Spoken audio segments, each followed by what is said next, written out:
In this episode of Success with Bob Mwiti Show, I'm going to teach you where you need to start if you want to study here in the US, all right? In this episode of Success with Bob Mwiti Show, I'm going to teach you where you need to start when you think about coming to study here in the US, all right? Now, if you haven't subscribed to this channel and you are watching this, can you please hit that subscribe button, all right? Because if you do so, then you won't miss out on any of my future episodes, all right? Now, I get this question a lot where some people ask me, hey Bob, I want to study in the US, but where do I begin?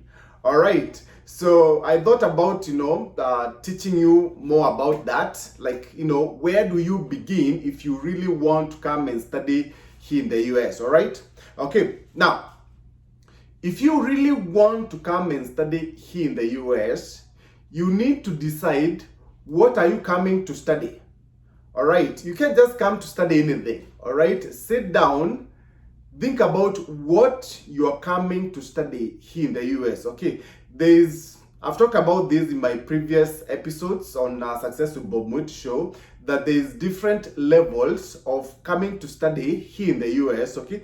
There's where you can come and study, apart from high school, all right? So there's one where you can study an associate degree, which is a 2-year degree called associate degree, right? And, you come to study for that in a community college, all right?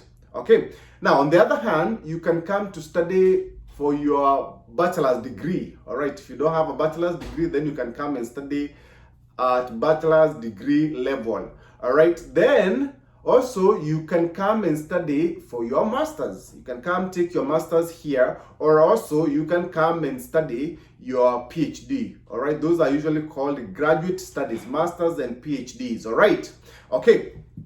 Now, I normally like, discussing anything related to studying masters here in the US, and this is because I came to the US as a master's student. Okay, so I don't know much about community colleges. I don't know much about, coming to study for a bachelor's degree. I have no idea what it takes to come and study for a PhD. So I concentrate on master's studies because that's really what I've gone through. Okay, now, and even in this show, I'm going to be focusing mostly for those who want to come and study master's programs. Okay, now, if you are coming for a master's program, all right, then you need to decide what program are you coming to study here in the US, because there's so many programs out there.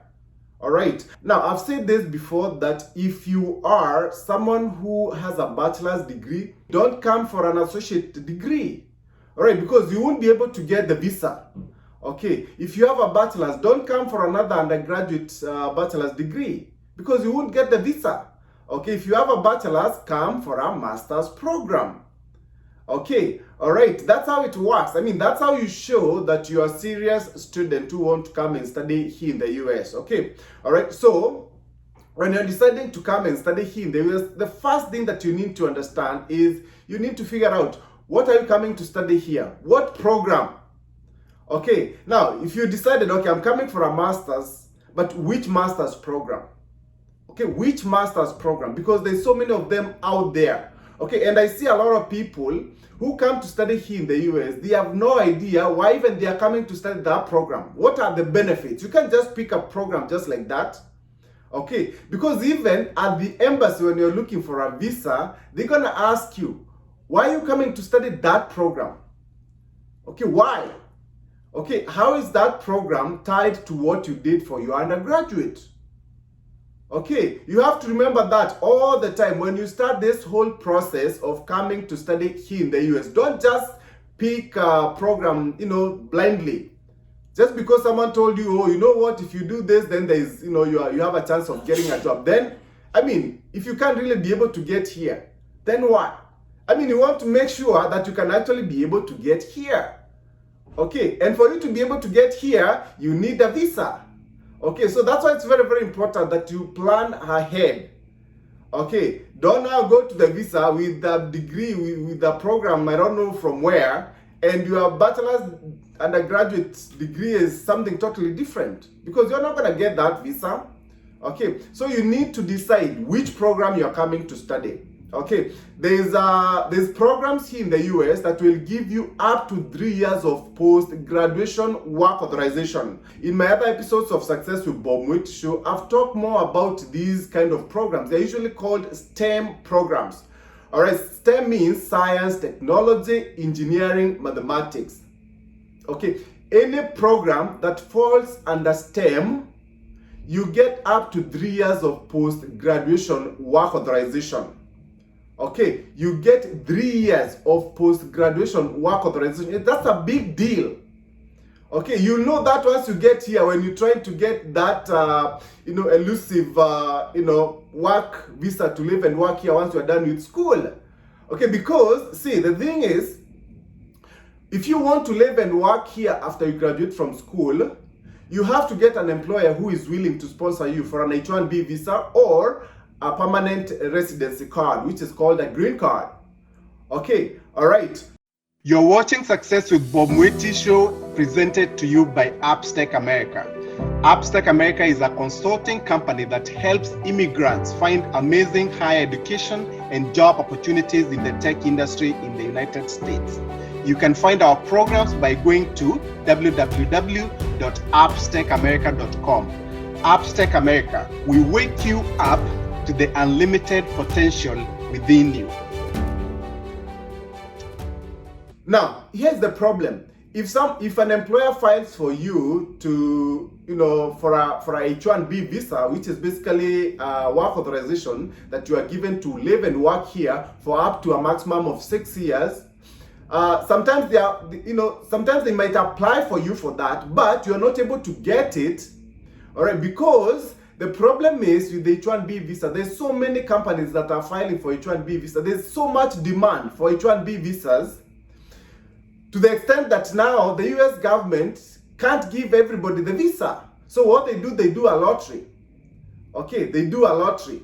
Okay, so on average so far for the last few years, there's been about over 200 applications for H1B visas, and the US government only gives 85,000. They can't give more than 85,000. So the rest, they have to do, the others, out of 85 to 200, the rest of the people, they'll never get that visa. So you might not be that lucky person who might get that visa, even if a company files for your H1B visa.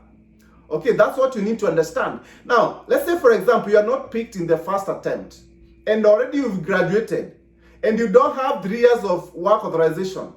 Then what's going to happen? You'll have to go back to school to maintain your status as an international student. Okay, and now start to figure out how you're going to live here in the US. You know how complicated that is. A lot of people out there, maybe if you've never come to the US, you don't know these things.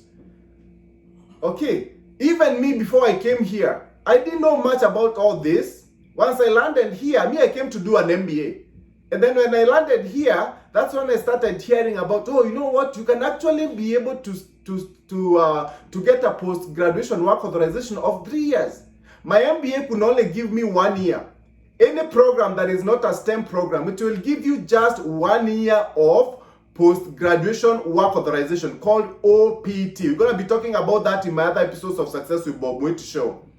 Okay, all right. So now if you're not picked for your H1B visa, then what?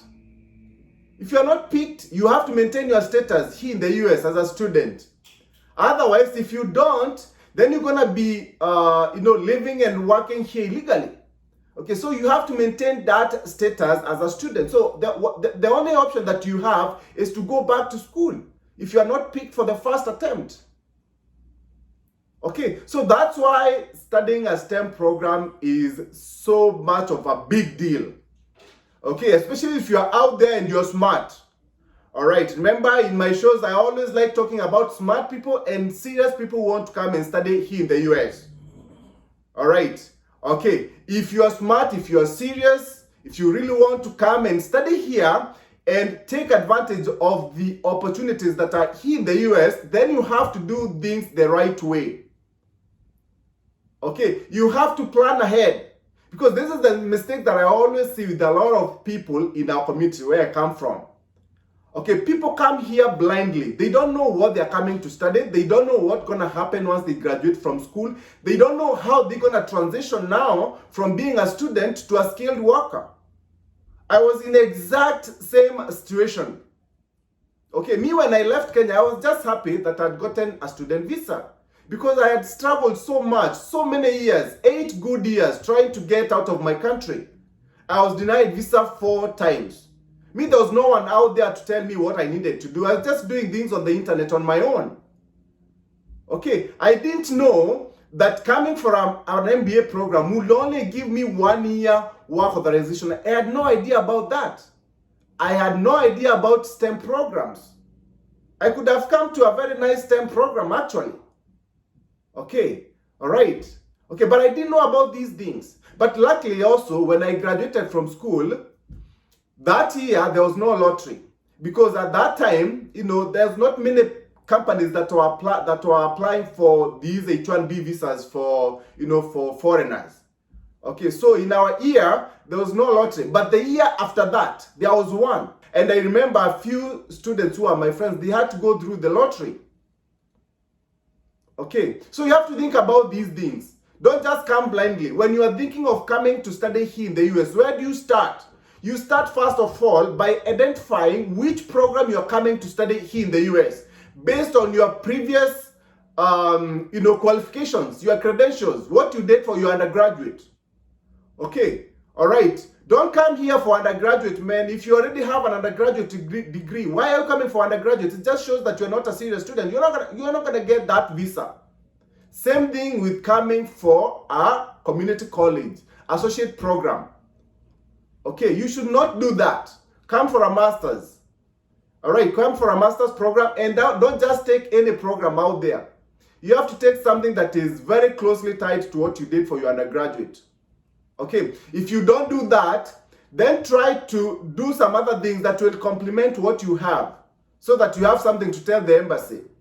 Okay, how now what you've been doing is tied to what you are coming to study. Okay, there's a lot of programs out there, okay, where you can actually do something that, let's say for example, you want to come and, maybe you want to come and do nursing. No, sorry, I don't know much about nursing. Let's say for example, you want to come and do MBA, all right, but you have a nursing background as your undergraduate. Right. So what you need to do, you can start learning, some business programs. When you check these schools' websites, they're going to tell you which prerequisites you have to do in order for you to take a master's program, an MBA program. Okay, and these prerequisites are usually undergraduate level classes. Okay, so you can take up some of those classes so that you can actually show the embassy that you've done something that is closely tied to what you are coming to study. Okay. All right, something close to that. There's a lot of programs out there on the internet that you can actually do. If you want to come, this is a question that I always ask them. Like, how do you prepare yourself for an MBA program and yet you come from a very different background? You have to show some preparations. Do something that is close to what you're going to come to study here, because actually, even for that MBA, they won't allow you to do some of the courses. Let's say, for example, managerial accounting. If you're coming for an MBA program, you can't do that kind of a course if you don't have some fundamentals in accounting, which is undergraduate level classes. Okay, so these are some of the things that you have to think about if you are a serious student who want to come and study their masters here in the US. Okay, so that's pretty much for today. Next episode, I'm gonna expound more on some of the things that you have to do initially when you want to come and study here in the US. Okay, where do you start? Okay, I'll see you next time. Goodbye. You've been watching Success with Bob Mwiti Show, brought to you by Upstake America. Come back next time to hear more steps and missteps that I took on the path to becoming a successful immigrant in USA. Be sure to subscribe to my YouTube channel and also follow me on Facebook, Instagram, Twitter, and LinkedIn.